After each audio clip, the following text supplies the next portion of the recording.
अभंगाच्या पहिल्या चरणामध्ये महाराज सांगताय, विषयी विसर पडिला निशेष अंगी ब्रह्मरस ठसावला. अरे साधू संतांचा अलौकिक अनुभव आपल्या जीवनामध्ये घ्या आणि समाधानी व्हा. कोणता आहे महाराज तो अनुभव? काय सांगतात जगद्गुरु तुकोबाराय त्यांचा अनुभव? विषयाचा विसर पाडायचा. कसा पाडायचा? निशेष पाडायचा. म्हणून जीवनामध्ये एकही विषय शिल्लक ठेवायचा नाही. आत्माराम महाराज एका गावात मी असंच गेलो, हे कीर्तन केलं. दुसऱ्या दिवशी कीर्तनाला जे मुलं आले होते ना, ते शाळेमध्ये गेले आणि शिक्षक वर्गावर आले. म्हणले, पोरो मराठीचं पुस्तक काढा. म्हणले आणलं नाही. बरं गणितचं काढा. म्हणले आणलं नाही. बरं भूगोल इतिहासाचं काढा. म्हणले आणलं नाही. म्हणे का? म्हणे जय महाराजाला जाऊन विचारा. म्हणे काय झालं? म्हणे रात्री कीर्तनात जय महाराजांना सांगितलं, विषयाचा काय करायचा? विसर पाडायचा. एकही विषय लक्षात ठेवायचा नाही. मग विषय म्हणजे भूगोल, इतिहास, नागरिकशास्त्र, इंग्लिश, मराठी हे विषय नाही. विषय म्हणजे कोणते? शास्त्रकारांनी महाराज 5 विषय सांगितलेले आहेत. शब्द, स्पर्श, रूप, रस आणि गंध. हे 5 जे विषय आहेत महाराज, आपले जे 5 ज्ञानेंद्रिय आहेत, हे 5 ज्ञानेंद्रिय काय करतात? ग्रहण करतात. भगवंत गीतेमध्ये फार गोड चिंतन करतात. श्रोत्रेम चक्षुस्पर्शनंच रसनम घ्राणमेवच अधिष्ठाय मनस्याय विषयानुपसेवते. हे 5 ज्ञानेंद्रिय आहेत महाराज. कान, नाक, डोळा, जीभ आणि त्वचा. हे 5 ज्ञानेंद्रिय आहेत. हे 5 ज्ञानेंद्रिय या 5 विषयाचा काय करतात? शब्द, स्पर्श, रूप, रस, गंध या 5 विषयाचा काय करतात? उपभोग आपल्या जीवनामध्ये असं घेतात. आणि सगळ्यात महत्वाचं तुकोबारायांनी आपल्याला सांगितलं, या विषयाचा काय करा? विसर पाडा. आणि खोटं नाही सांगत महाराज. जीवनामध्ये त्यात पारमार्थिक क्षेत्रावर चालत असताना भगवंताची प्राप्ती, सुख, समाधान अंतःकरणाला मिळावं याच्यासाठी हाच एक उपाय आहे. काय? विषयाचा विसर करणं, विषयाचा त्याग करणं. अरे अष्टवक्र्यांचे वडील अगदी आपल्या मुलांना, आणि ते फार जवळ होते बरं मोक्षाच्या, पण त्यांना मोक्ष मिळत नव्हता. तेव्हा महाराज ते अष्टवक्र आपल्या पित्यांना उपदेश करत असताना म्हणतात, का तुम्ही मोक्षाच्या फार जवळ आहात हो, पण तुम्ही काय केलंय? तुम्ही विषयाचं ग्रहण करणं अजून सोडलं नाही. तुम्ही विषयाचं चिंतन करणं अजून सोडलं नाही. आणि जोपर्यंत तुम्ही विषयाचं चिंतन सोडणार नाही, तोपर्यंत तुम्हाला मोक्ष मिळणार नाही. ते मला कळते पण वळत नाही. आणि कळते बरं, खरं कळते पण वळत नाही. मला कळते, पण मला विषयाचा त्याग कसा करावा हेच कळत नाही. मग अष्टवक्र्यांनी आपल्या वडिलाला विषयाचा त्याग करण्याचा एक उपाय सांगितला. बाबा तुम्ही एक काम करा, या विषयाला काय समजा? या विषयाला विष समजा, विष. आणि विष समजून काय करा? याचा त्याग करा. बघा शास्त्रकार आहेत महाराज अष्टवक्र, आणि शास्त्रकार या विषयाची तुलना कशासोबत करतात? विषासोबत करतात, विषासोबत.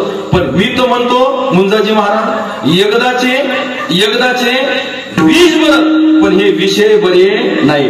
का बरं बरे नाही? एका मिनिटामध्ये महाराज ज्ञानोबारायांच्या ओवीवरून मी तुम्हाला पटवून दाखवतो. समजा आपण एखाद्या विषाच्या डब्याला समोर ठेवलं आणि त्याच्याकडे पाहून असं म्हणलं, विष विष विष विष विष विष. माणूस मरतो का? नाही मरत. विषाला पाहून, विषयाचा उच्चार करून, त्याचं चिंतन करून, पॉयझनचा विचार करून माणूस मरत नाही. पण या विषयाचा नुसता विषय जरी अंतःकरणामध्ये आणला, या विषयाचं नुसतं चिंतन जरी डोक्यामध्ये आणलं, तर माणसाची अधोगती झाल्याशिवाय राहत नाही. मी म्हणत नाही. ज्ञानेश्वरीमध्ये ज्ञानोबारायांची एक ओवी आहे. काय म्हणतात ज्ञानोबाराय? तैशिया विषयाची शंका मनी वसती देखा, धातू करी आशेखा विवेक जाता. अरे विषयाचं ग्रहण नाही, विषयाचं नुसतं चिंतन जरी केलं तरी महाराज माणूस त्या अधोगतीला गेल्याशिवाय राहत नाही. आणि खोटं नाही महाराज. एकदाचं विष बरं. का? विष एकदाच मारते. किती मारते? विष एकदाच मारते. पण हे विषय महाराज जन्मोजन्मी मारल्याशिवाय राहत नाही. उदाहरण देऊ मी तुम्हाला. जड भरत राजा हरनागरी गेला, घाला तो घातला वासनेने. वासना म्हणजे काय आहे महाराज? विषयच आहे. कोणत्या जन्मातली वासना, कोणत्या जन्मातले विषय, आणि कोणत्या जन्मापर्यंत ते विषय त्यांना पुरले. म्हणून विष पिल्यावर माणूस एका झटक्यात एकदाच मरतो, एकाच जन्मात मरतो. पण या विषयाचं सेवन केलं ना तर माणूस जन्मा महाराज त्या ठिकाणी मेल्याशिवाय राहत नाही. म्हणून या विषयापेक्षा एकदाच विष बरं, विष बरं. मग काय करा? याचा त्याग करा. पण महाराज एवढं सोपं नाहीये, जरा लक्ष देऊ नये का. एकदा काय झालं, आम्ही वारीहून परत आलो, आळंदी पंढरपूरच्या आषाढी वारीवरून पळत आलो. आषाढी वारीच्या रस्त्याने ज्ञानोबाऱ्यासोबत दिंडीला जात असताना आमच्याच भागातली एक वारकरी मला भेटले. सोबत महाराज एक दिवस त्यांनी आमच्यासोबत जेवण केलं. आणि तेच वारकरी काही दिवसानं पुन्हा मला वाशिमला एका बाजारामध्ये भेटले. पण त्यांनी मला पाहिलं की महाराज नजर चुकून पळून जाण्याचा प्रयत्न केला. का प्रयत्न केला, ते वारीत जेव्हा भेटले होते ना, तेव्हा त्याच्या कपाळाला गंध होता, त्याच्या गळ्यामध्ये तुळशीची माळ होती. आता महाराज त्याच्या कपाळाचा गंधही नव्हता आणि त्याच्या गळ्यामध्ये तुळशीची माळही नव्हती. मग असे बरेच लोक जे माझी माळकरी होतात ना, ते आमच्या सारख्याला पाहिलं की रस्ता बदलून जाण्याचा प्रयत्न करतात. पाहिल्यावर आम्हाला पण ऐका पण मी त्यांना गाठलं, हो माऊली इकडे या. का तुम्ही तेच ना जे माऊलीच्या वाटानं रस्त्यात मला भेटले वारीच्या? म्हणे हो. पण का हो, तेव्हा कपाळाला गंध, वारकरी गणवेश. बरं गणवेश जाऊ द्या, पण कमीत कमी तुळशीची माळ का बरं काढली? म्हणे महाराज तुम्हाला सांगू का, मी माऊलीच्या सोहळ्यावरून पंढरपूरहून वापस आलो आणि आल्यावर जरासं आमच्याकडे निवडणुकीचं वातावरण लागलं. आता पण जरा सावधान राहा बरं, आता पेटलंय. आता ऐका मी बोलतो कशा करताना, आमच्याकडे जर असं निवडणुकीचं वातावरण लागलं. निवडणूक खराब नाही बरं का, मी निवडणुकीला बिलकुल खराब म्हणत नाही. निवडणूक म्हणजे महाराज आपल्या भारत देशाचा लोकशाहीचा एक उत्सव आहे, उत्सव. पण तो उत्सव तितक्याच इमानदारीनं पूर्ण केला गेला पाहिजे. आपण मतदार राजा आहोत महाराज. काय म्हटलं गेलेलं आहे आपल्याला? राजा म्हटलेला आहे, राजा. आणि ते मतदार राजानं 100-500 रुपये घेऊन महाराज आपण कोणाचा चाकर होऊ नाही. इमानदारीनं महाराज तुम्हाला ज्याचं बटन दाबायचं त्याचं बटन दाबा. पण सगळा महाराज या लोकशाहीच्या उत्सवाचा आपण त्या ठिकाणी सगळा धिंगाणा करून टाकला. एकदा असं मतदान आलं आणि 70-75 वर्षाचं मतदान करायला त्या ईव्हीएम मशीनच्या पुढे उभं राहिलं. 10 मिनिटं झाली, 15 मिनिटं झाले, पण ते कोणतं बटनच दाबत नव्हतं. या निवडणूक अधिकाऱ्याला वाटलं मथारा आहे, अडाणी आहे, बटन दाबायचं कळत नसेल. हो बाबा काय कसं बटन दाबायचं सांगू का?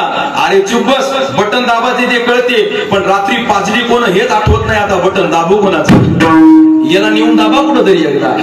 अरे आता या म्हाताऱ्यानं असं करावं, तर आमच्या तरुणा सारख्यांनी काय करावं महाराज? जरा लक्ष देऊन ऐका महाराज, मी बोलतो कशा करताना जरा कान उंच करून ऐकण्याचा प्रयत्न करा. मग असं वातावरण लागलं, माझ्या मित्राने मला धाब्यावर नेलं आणि खाय पी मी पैसे देतो. अरे एवढे पैसे झाले तर इकडे देणगी दे ना सत्याला.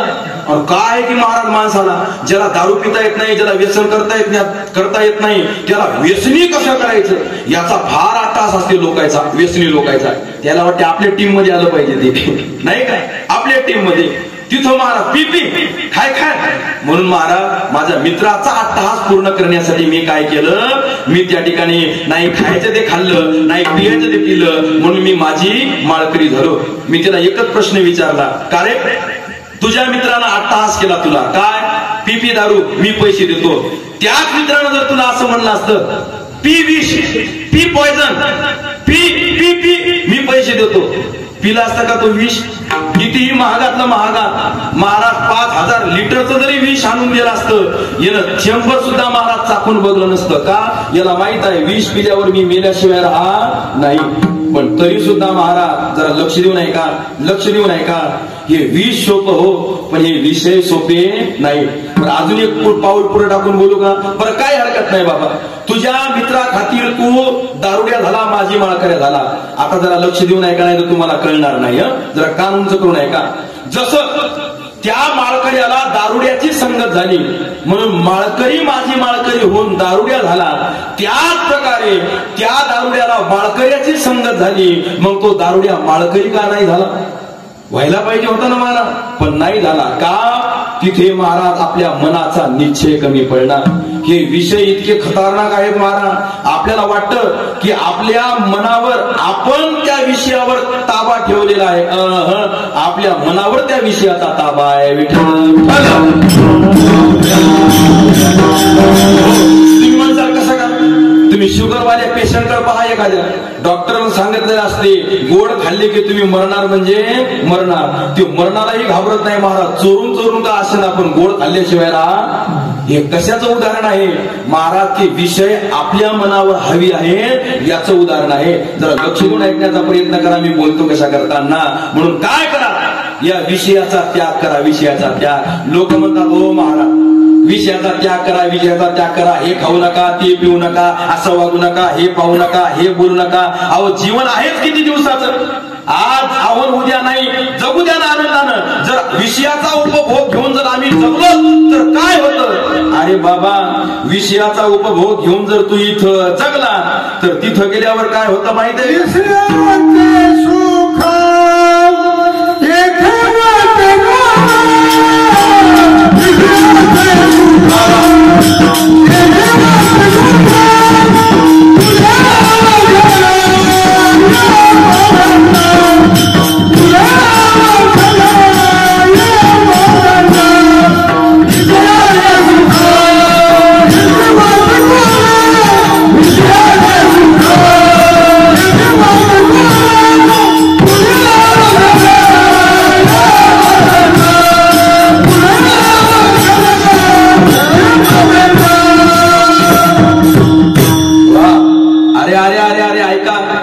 इथे जगत असताना जर विषयाचा उपभोग घेतला आणि तिथं गेले की काय होतं? विषयाचे सुख येथे वाटे गोड, पण पुढे अवघड यमदंड. मारी ती तोडी ती झोडी ती निष्ठुर, यमाचे किंकर बहु सादर. अरे महाराज तिथं गेल्यावर मग तुमची पुस्तिका उघडण्यात येते. गुटखा खाल्ला दिला झपका, तंबाखू खाल्ला दिला झपका, दारू पिली की उलट टांगून महाराज धुपड देतात म्हणतात. ते तुम्ही आता भागवत कथेमध्ये आहे का? 28 नरकाचं वर्णन आहे महाराज भागवतेमध्ये. भागवत कथेमध्ये कोणतं पाप केलं की कोणत्या नरकामध्ये पडावं लागतं याचं सगळं चिंतन महाराज त्याच्यामध्ये दिलेलं आहे. पण लोक मोठे हुशार, लोक म्हणतात जाऊ द्या ना, तिथं कोण पाहणार आहे आपल्याला, तिथं कोण आहे म्हणतात आपल्याला पाहणार.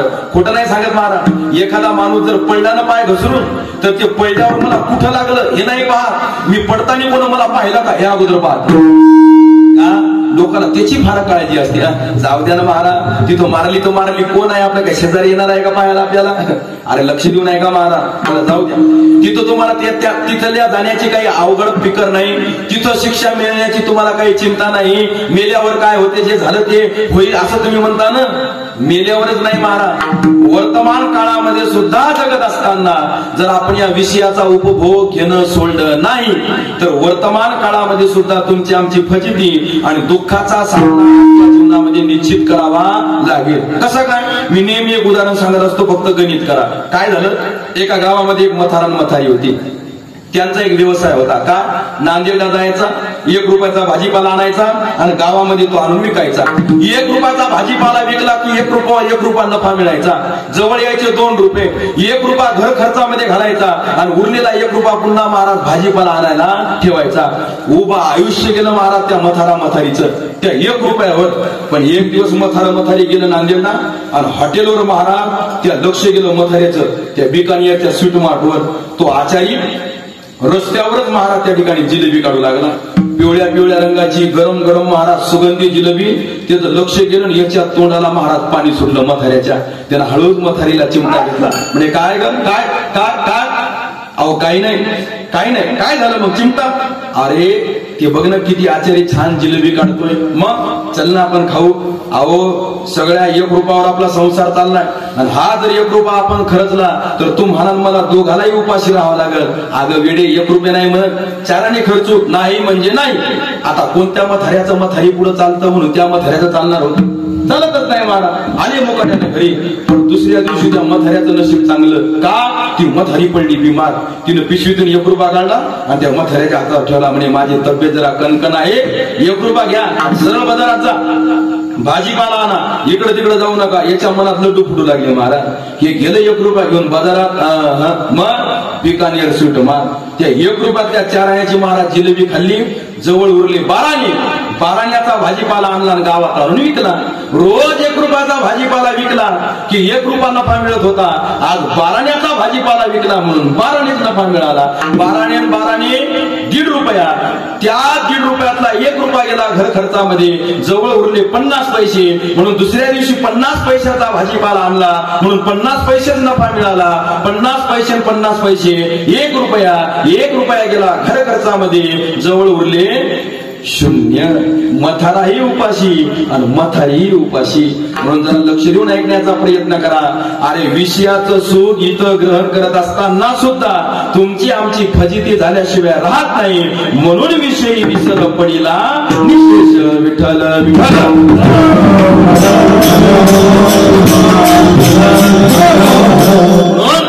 जे कोणी महाराज विषयाच्या मागे लागलेले आहेत ना, जरा लक्ष देऊन ऐका. विषय वडी भुलले जग त्याची कोण करील किव. महाराज विषयाच्या मागे लागलेल्या माणसाची कोणीही किव करत नाही. त्याला महाराज माघारी वाईट म्हणल्याशिवाय राहत नाही. म्हणून काय करा, या विषयापासून जरासं दूर या. महाराज इहलोकातून परलोकात गेल्यावर सुद्धा आपली अधोगती झाल्याशिवाय राहणार नाही. आणि नाही तिथे जाण्याच्या अगोदर या इहलोकात राहताना सुद्धा आपण या विषयाचा उपभोग घेतला तर आपली अधोगती झाल्याशिवाय राहणार नाही. मग काय केलं पाहिजे, या विषयाला आपण जरासं दूर केलं पाहिजे. मग ऐकणारे लोक म्हणतील महाराज बरं झालं बाबा, बरं झालं तुम्ही सांगितलं, बस आजपासून या विषयाचा त्याग. थांबा, एवढं सोपं नाही. मी म्हणत नाही. ज्ञानेश्वरीचा 18वा अध्याय काढा, ओवी क्रमांक 785, 86, 87 या 10-12 ओव्याचा काय केलंय ज्ञानोबरायांनी.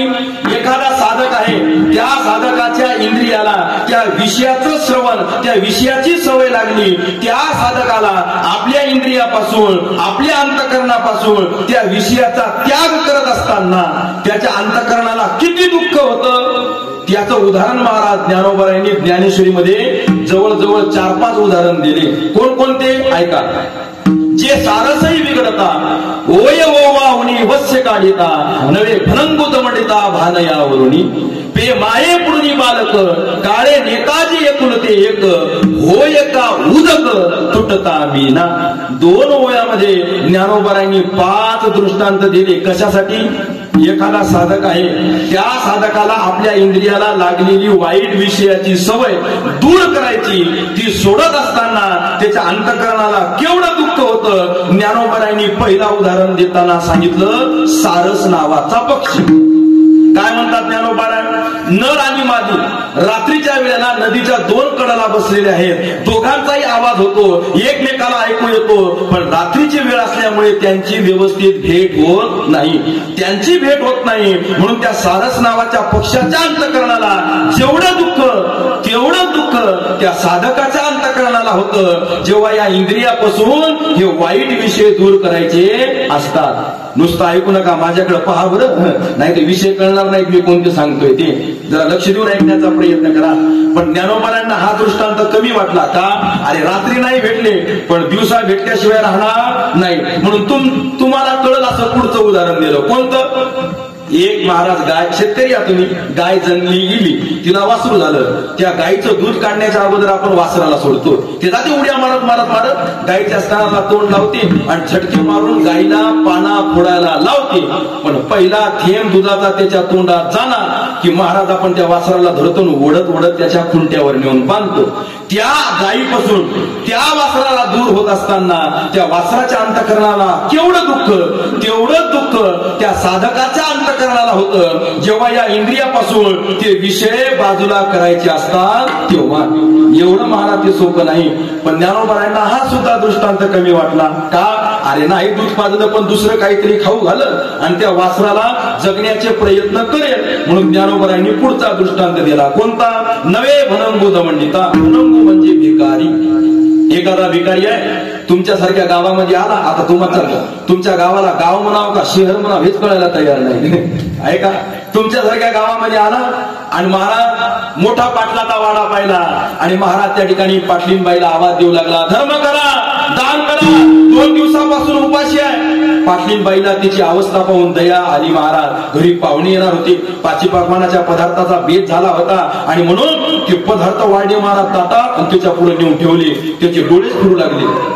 2 दिवसापासून उपाशी आणि त्याच्या पुढे पाचीपकवानाच्या पदार्थाचं ताट ठेवल्यावर त्याला चक्कर नाही येणार तर काय येणार आहे. पुरीचा घास मोडला, बासुंदीच्या वाटत टाकला आणि पहिला घास खाणार की पाटील आले. हे कोण आहे ते. उठून उभं राहिलं महाराज, ठेवला घास खाली. पाटील मी भिकारी आहे, भीक मागायला आलो. कुठे गेली का. आली. कोण घेतलेला. म्हणजे मीच घेतलं 2 दिवसापासून उपाशी आहे, म्हटलं काहीतरी खाऊ घाला. अक्कल शून्य, कळते काही. घरात माणूस नसताना परक्या माणसाला घरात घेते, काही बरं वाईट केलं म्हणजे उठ चालता हो.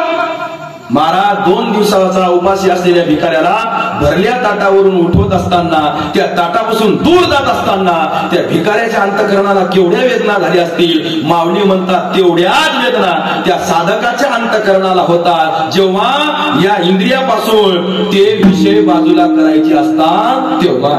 एवढं महाराज सोपं नाही, पण जाऊ द्या. तिथून उठवलं, पुढे एखादा दाता भेटेल चटणी भकर खाऊ घालेल म्हणून ज्ञानोबारायांनी अजून पुढचा दृष्टांत दिला. आता माता माऊल्यांनो जरा लक्ष देऊन ऐका. काय झालं, एका महिलेचं लग्न झालं. लग्न होऊन महाराज 10-12 वर्ष झाले, पण संततीच होत नव्हती. नवस सायसा केले, दवाखाने केले, श्रीमंत घरानं. पण महाराज जवळजवळ लग्न झाल्यानंतर 12 वर्ष विठ्ठल विठ्ठल